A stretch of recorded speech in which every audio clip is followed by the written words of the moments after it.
To your novice Sparks dog class. Today we're going to start off with our first trick, which is a nice simple one. My lovely assistant Chili will be helping me out again. Today we're going to teach the dogs to spin in circles in at least one direction and preferably in both directions. It's a good idea with this trick to teach it both ways, even though your dog may prefer one way or the other. Just in order to keep them chiropractically sound, it's a good idea to not always turn to the right or turn to the left. But Chili will show you the early stages here. The easiest way to begin with this trick is a food lure.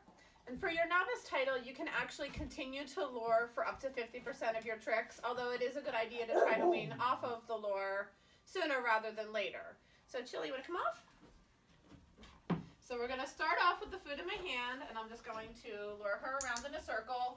I'm clicking when she makes the point of kind of the halfway mark where she's turning, where it's going to be easier to keep coming towards me than to go back. Hey, Joe. So right away, I'm going to do it in the other direction, and she's pretty flexible and pretty comfortable going both ways. Hey, Chili. Off. Okay. So your next step, once you have it pretty good with the food lure, and that may take a few days of practice, Chill, come on off, is I'm going to leave the food in the treat pouch, and I'm just going to lure with my hand.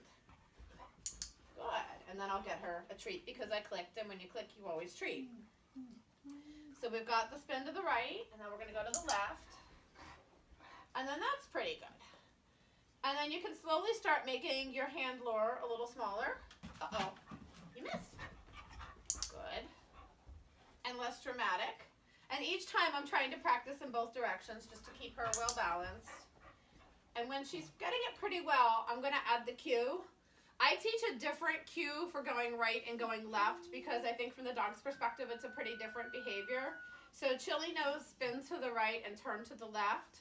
So to introduce the verbal cue, I'm going to say it just before my hand signal. It's important that you do it before and not during the hand signal, or a lot of times the dogs will just tune out the verbal cue. So I'm going to say spin. Good. And then give my hand signal, and then my click, and then my treat. It's important that those happen as separate events and not all together. So it's always cue and then hand signal. And it's always click and then treat, not click and treat all as one unit. So then we'll try it the other way. So I'm going to call this behavior turn, use my hand, use my clicker, and reward with my treat. And that's really all there is to your first trick. So go ahead and have some fun and post your videos of your dogs playing with their spins.